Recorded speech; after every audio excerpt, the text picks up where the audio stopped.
Hey guys, welcome back to my blog. তো আজকে এখন ইভিনিং হয়ে গেছে। ইভিনিং থেকে আমি আমার ব্লগটা স্টার্ট করছি। খুব গলা খুসখুস করছে, গলা ব্যথা করছে, গলা ভেঙে গেছে, ঠান্ডা লেগে গেছে। কথায় কথায় কীভাবে ঠান্ডা লেগে যায় আমি বুঝতে পারি না। আমার সাথে এটাই হয় সবসময়। কিছুদিন আগে বৃষ্টিতে ভিজে ঠান্ডা লেগেছে। আজকে তো বৃষ্টিতে ভিজিনি, তারপরে দেখছি যে গলা ব্যথা প্রচণ্ড। তাই হাজব্যান্ডকে বললাম অফিস থেকে ফেরার সময় উপরে উঠবে না, নিচে থেকে আমাকে একটা কল করবে। আমি একটুখানি টি জাংশনে যাব, একটুখানি চা খাবো। টি জাংশন বা কোনোখান থেকে চা খাবো। তাই রেডি হয়ে বসে আছি, ওয়েট করছি ওর জন্য, ও কখন আসবে। তো ও আসলেই আর কি আমি বেরোবো। তো এদিকে দেখো মিনি শুয়ে আছে আর টংলুও শুয়ে আছে। তো ওরা গায়ে গায়ে লেগে থাকতে ভীষণ ভালোবাসে, মানে প্রচণ্ড লেভেলের আমার সাথে অ্যাটাচমেন্ট ওদের হাই। তো যাই হোক, তারপরে বেরিয়ে গেছি। বেরিয়ে যাওয়ার পরই রাস্তায় একটা অসম্ভব লেভেলের ঝগড়া হলো। সেটা হলো, একটা লোক হর্ন না দিয়ে, ইন্ডিকেটার না দিয়ে এমন স্পিডে আসছিল। তো সেটা নেমে প্রোটেস্ট করাতে লোকটা পুরো তেড়ে আসলো। আর আমার বরের সাথেই প্রথম ঝগড়াটা লাগছিল।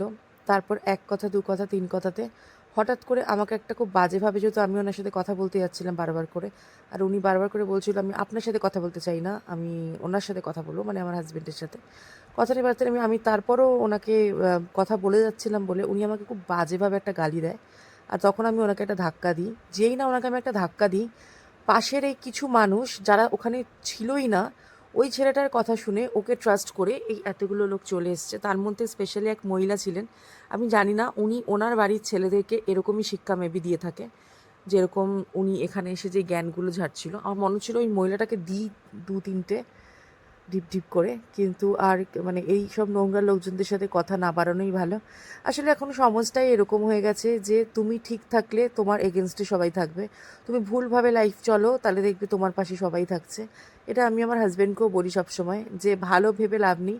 সামনে দিয়ে আসছে, মেরে দিয়ে ধাক্কা দিয়ে চলে যাবি, তারপর যা হবে দেখা যাবে। তারপর উল্টে বলছে একটা লোক, এই গাড়িটা ভেঙে দে, ভেঙে দে। কত বড় সাহস! এই যে হেলমেট পরা লোকটা বলছে গাড়িটা ভেঙে দাও। আমি শুধু ভাবছি যে এত বড় ক্ষমতা যখন, এত বড় বড় কথা না বলে যেটা করার সেটা করো। দেখি কার বুকে কত বড় দম আছে যে আমার সামনে দাঁড়িয়ে আমার গাড়িতে, প্রথমত গাড়িটা আমার নামে নেওয়া, আমার দুটো গাড়ি আমার নামে নেওয়া। তো দেখবো যে আমার গাড়িতে একটা মানে হাত লাগানোর ক্ষমতা কারোর আছে নাকি। দম তো সবারই থাকে। যাই হোক, তারপর এই সমস্ত ঝামেলা ফামেলা হওয়াতে আমার তো আরও চিৎকার করে গলা খুশখুশানি বেড়ে গেছে। আর এই মহিলার এত দরদ কোথা থেকে উতলে উতলে পড়ছিল আমি জানি না, মেবি ওনার কেউ হতে পারে, বা এই মহিলার হয়তো এই লোকটাকে দেখে খুব পছন্দ হয়ে গেছে। কারণ আমি কিছুতেই, মানে আমার মাথাতেই ঢুকছে না যে একটা মানুষ লেফট দিকে মানে বাঁ দিকে যাচ্ছে, কোনো ইন্ডিকেটার নেই, কোনো হর্ন নেই, এত স্পিডে আসছে। আর এই মহিলার বক্তব্য দেখেছো কীরকম ঘাউ ঘাউ করে করে চিৎকার করতে করতে আসছে। ইনি নাকি সব দেখেছে, একটা একটা সেকেন্ডের মধ্যে একটা অ্যাক্সিডেন্ট ঘটে যায়। আর এগুলো কি মানুষ তখন তাকিয়ে বসে থাকে? মানুষকে আগে থেকে জানে যে এখানে এই অ্যাক্সিডেন্টটা হবে। আর এমন একটা জায়গায় জিনিসটা হচ্ছিল যে সেখানে কোনো লোকজনও ছিল না, খুবই অল্প লোকজন ছিল। আর তারপর এতগুলো, এই লোকটাকে তো মনে হচ্ছিল জুতো খুলে দিই আমি একদম।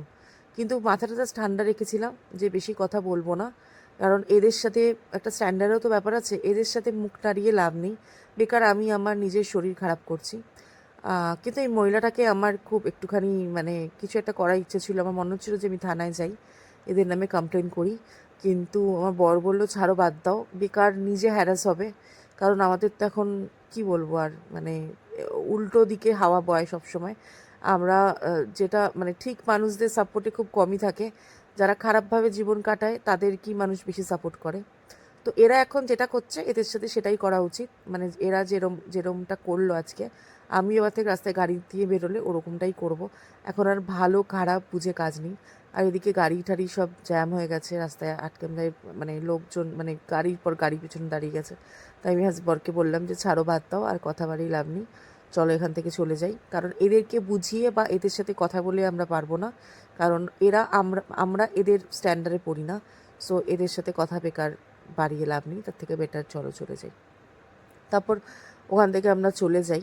চলে যাওয়ার পর মানে তখনও মাথায় ওটাই চলছিল যে এত খারাপ মানুষ কি করে হতে পারে, এত ননসেন্স, এত সেন্সের অভাব, আর লাইসেন্সও বা কীভাবে দেয় এদেরকে আমি জানি না। তারপর ফাইনালি টি জাংশনে আসলাম।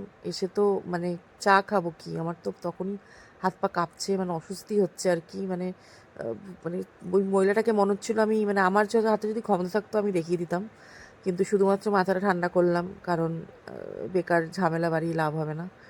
তারপর এখানে চা অর্ডার করলাম, চা খাচ্ছি আমি আর আমার হাজব্যান্ড। টি জাংশনে চা খেতে আমার খুব ভালো লাগে, তো মশালা টি অর্ডার করেছিলাম। তো এতটা চা আমি বসে বসে খেয়েছি। তারপর রাত্রে বাড়ি চলে এসেছিলো, এসে রান্না ছিল বরের জন্য, বাট আমি একটুখানি মাছের ঝোল ভাত খেতে ইচ্ছে করছিলো, তাই গাটি কচু আমার খুব ফেভারিট একটা ভেজিটেবল, তো গাটি কচু আলু দিয়ে মাছের ঝোল করেছিলাম আর ভাত দিয়ে খেয়েছিলাম। এটাই তো এটাই ছিল আজকের আমার ভ্লগ। যদি তোমাদের ভালো লেগে থাকে তাহলে তোমরা যদি মনে করো যে লাইক করার মতো, তাহলে একটা লাইক করে দিও, পারলে ভিডিওটা একটু শেয়ার করে দিও, তাহলে আরও কিছু মানুষ দেখতে পারবে। টাটা।